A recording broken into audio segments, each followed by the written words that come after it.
The Roma are Europe's largest and most excluded ethnic minority group, numbering at least 8 million people in the EU. With an expansion of freedom of movement, the Eastern European countries, many hundreds of thousands Roma have moved westwards, escaping the poverty and persecution and that have blighted our lives. But far from the old nation that Gypsies are an inherently nomadic people, many of us have come to Britain to settle for good. In fact, did you know that Britain now has a Roma migrant population of over 300,000 people, and many of us live in the east of England, and most of us have a little intention of ever going back to Eastern Europe. So given that we are here, we thought it was the right time we properly introduce ourselves. We Roma young people will be giving you the inside story on Britain's Roma community and meeting some of the people who are working most successfully to help our families integrate into modern British life. Let's start right here in Peterborough, and I'm the biggest myth of all of you. Unlike our British Romani cousins, we don't live in caravans and have it for many generations. We are Roma, and we don't like the name Gypsy. Our word for ourselves, Roma, simply means people. We generally live in towns and cities where we work in normal jobs.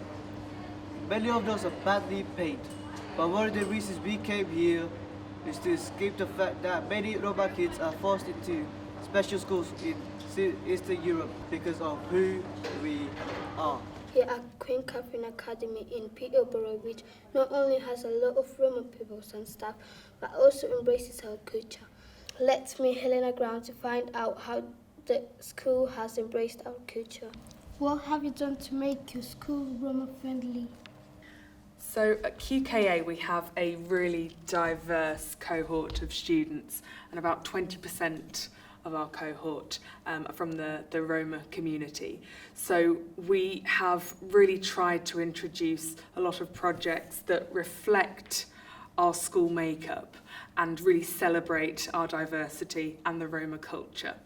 So last year, for example, we had lots of different projects that we did with our Roma students and also families and the community. We celebrated Roma Day back in April. We also had our Roga project, which is a project to try and inspire young Roma people to pursue careers in different areas once they've left school. We also had our Roma leaders training. We have a group of Roma leaders at QKA who are positive role models, and last year they did their training at Cambridge University for that. And then in September of last year, we also had a Roma exhibition at Queensgate Shopping Centre, which showcased Roma culture and celebrated the history and the traditions. So we have done quite a lot to, as I said, to reflect our school community and to really celebrate Roma culture. What effect has this had? So we have noticed at QKA this has really helped to raise Roma students' aspirations. It has instilled a sense of pride and of self-belief. And we've really noticed that this has improved students' engagement in their learning and they're happier in school. But also it's helped other students to understand what it means to be part of the Roma community and to be more tolerant towards our Roma students and create an environment where we're accepting of everybody regardless of ethnicity, of gender, of race, anything like that. What advice will you give others professionals who are about to start working with the Roma community? I think it's really important to first of all understand Roma culture. Before I started working at this school, I admit I didn't really understand what Roma was. I didn't have any clue. So it's really important to actually find out a bit about it. And then it's really important to liaise with families and to work as a community, because once you do that, then you can work together on some fantastic projects. People are more cooperative, and you can really educate others about Roma culture. My name is Peter Torak, MBE, and we are at a Compass Orion. It's a community hub for Compass Charity. So here at Compass Charity we organize lots of activities for people from a very early age to elderly people in our communities. And what we do is we teach languages, we do activities for small children and their parents, mentoring, dance activities, youth clubs, community trips, you name it. So today we are celebrating a day that is called Mikuláš.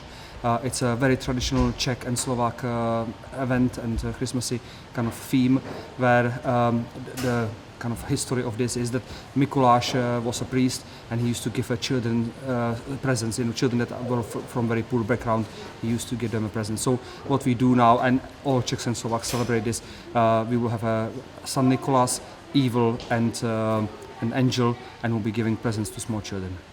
Many Roma people are coming from very disadvantaged conditions. They lived at houses with no running water, no facilities.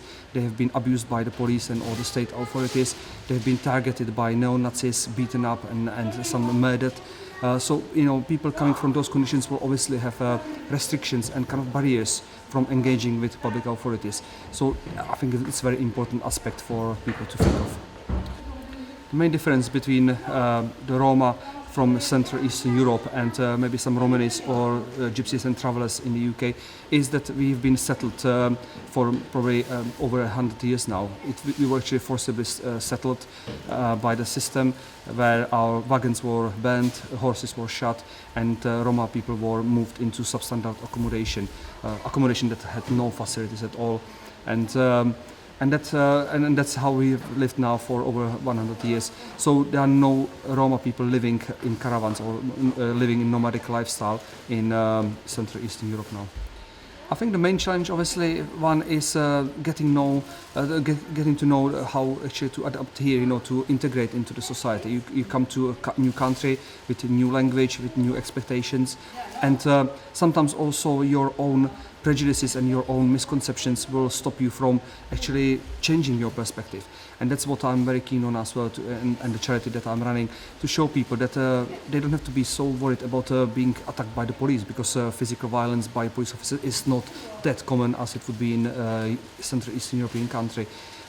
Segregated education, that parents don't have to be worried that their child will be sent to a special school purely because they are Roma. So those are the differences that many people need to realize first. They are not a kind of a single group. There are lots of different subgroups within the Roma community. You've got Roma people from Germany that are called Sinti. You've got Roma people from Hungary, that are called something different. And there are many different subgroups, and each subgroup might have slightly different dialect as well. And it's not like, okay, we have got a community leader within this Roma community, so we can talk to all Roma community, because it doesn't work like this. There are divisions, and there are different cultural beliefs within, let's say, Czech Roma and Romanian Roma. There are going to be some differences. So I would say that the impact of Brexit is huge on Roma people. Obviously, Roma people, many of us came here to seek a place of safety, to give our children a new chance to live a peaceful life, have equal chances to succeed in life. And now Brexit obviously is threatening all this. It's a tolerant society, as we've always seen Britain to be, is being threatened by Brexit and by people saying, "Oh, go back to your country." But obviously what we are very keen on here within our charity is to inform people that, as long as they have got their settled status, they don't have to be currently worried about their stay in the UK. The daily work of learning to live together in Ipswich is carried on St Matthew's Primary School, where Roma kids are growing part of the school's community. What have you done to make your school Roma friendly? We've done lots of different things. So we're really lucky. We have Mr. Sandu, who is a Roma-speaking teaching assistant, and he works at St Matthew's. So that's given parents the opportunity, if they perhaps aren't as confident with their English or if they don't speak English, to have a point of contact at school. because we think it's really important that families actually understand what we're doing in school, what's available to their children in terms of education. We've also helped families with wider issues such as registering with doctors' surgeries, with the dentist. We've worked with the dentists as well to make sure that families are able to make the appointments. So if they perhaps aren't able to tell the time, we've created a card system so that we can remind families about the appointments that they need to attend with their children. We've got some English classes running in school for parents, so I know lots of your mums and dads have attended. So we've got an adapted ESOL class, which is for families who perhaps don't have literacy skills in any language. So we run that in school, and we thought it was really important when running that we also offered a stay and play session for the younger children, so the siblings, because we know that sometimes childcare was preventing families from accessing things like English classes. And we've got transition support, so when children leave year 6 and go to high school, some of our Roma children found that really tricky. So we have parties basically, don't we? So every time we have some of our ex-pupils back to St Matthew's, we check in and see how they're going and getting on, and we talk about how we can help them with that transition to high school. What effect did it have? I think that families feel quite comfortable coming into school and confident talking to us if there's a problem. So there was a bit of upset recently. Some of our families are having a difficult time, and school was the first point of contact, so they knew that they could trust us and that we would support them with resolving those problems. Attendance has improved, so Roma attendance here averages 94%, so still some room for progress, but it's really, really good starting point. And at our most recent parents' evening, 100% of Roma parents or family members attended parents' evening because they knew that Mr. Sandy would be there to support them and to translate that conversation.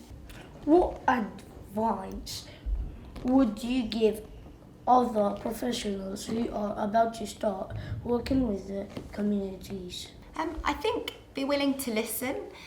Go in with no assumptions, forget everything that you've heard and that you think you know about the Roma community, because it probably isn't true. Just treat them with the respect as you would anybody else. If you don't understand an aspect of culture or there's something that you're a bit confused by, ask a question, and just be willing to support and adapt where possible. How many of your Roma families are on benefits? Across the whole school, at the minute we've just got one family who are claiming a benefit which would trigger free school meals. So that's quite surprising because 90% of our families are in the first 5 deciles of deprivation according to the IDACI data, so that's just not matched by those who are actually claiming benefits. Here in Ipswich, the movement of many Romanian Roma families over a short period of time to a concentrated part of town has caused some friction with the local population. Meet Matt Mason of the Youth Justice Service, who is part of efforts to resolve any difficulties. Why do so many Roma come to Ipswich? I think a lot of Roma people came to Ipswich because there was work in agriculture and in factories. From what I've heard, a couple of the larger families came from the Galatz area, and once one group of people came, it made it easier for other people to come. They were able to, help recommend places for them to work, help recommend places for them to stay. What was the reaction of community? There's been a mixed reaction. I think for some people it's been a really positive thing having Roma people in the community. Some people have embraced part of the culture. They've been interested and asked questions and been inquisitive and wanted to get to know people from the Roma community. Others have been a bit wary of people that they see dressing in a different way to them, behaving in a different way to what they've got used to, speaking in different languages. So I think it's been a mixed reaction, but I think part of that has been to do with ignorance and possibly ignorance on both sides. So some Roma families really only sticking with people from their own villages back in Romania, so they're not integrating as much within the local community, and then people from the local community being negative and stereotyping Roma people before even getting to know them. What was done to improve the relationship? We had something in Ipswich last year which was a really good celebration. It was a celebration of Roma culture in Dance East, which is a dance studio and theatre here on the waterfront, and local schools and a local group which supports and promotes Roma community in Ipswich put this together. It was brilliant. You walked in and there was Roma musicians playing accordions, and then we had Roma dance, we had some songs, we had little plays about what it's like living as a Roma young person in Ipswich, and there's Roma music projects and Roma radio projects. So there is stuff happening within Ipswich, but what it is it's about trying to get through to the people of Ipswich that there is this positive stuff happening. Because the problem is with the media always only ever concentrates on negative things. And I would say that's true not just for the Roma community, but when it comes to any young people, you're only ever going to read in the paper about the young lad that mugged someone or the young lad that's dealing drugs. You're not going to hear about the young lad that's turned his life around. You're not going to hear about the young lad who goes home every day to look after his mum and dad who aren't well. You're not going to hear about the young Roma lads that I know who are travelling miles and miles to go to work after school so they can earn money, so they can bring it home to help out with their family. I've never worked with a Roma young person who hasn't engaged with me, who hasn't engaged with services, who hasn't said yes to help, who hasn't at least wanted to make some changes in their lives. Here in Luton, an estimated 4,000 Roma now called the city home. The community has even created its own charity. My name is Asen Slavchev. At the moment I am the project manager of Luton Roma Trust. In Luton we have registered with our database about 3,000 Roma, but probably their number is bigger. The actual number is about 4,000, something like that. In 2014, our chair of the board of trustees, Martin Burrell, he's a former vicar of the Church of England, and he started to work with Eastern European Roma. And slowly, when they saw that there is somebody who helping them, they started to attract more and more of their relatives, friends. And there is one very important thing in Roma culture. When somebody help you, they believe that they have to do the same to someone else.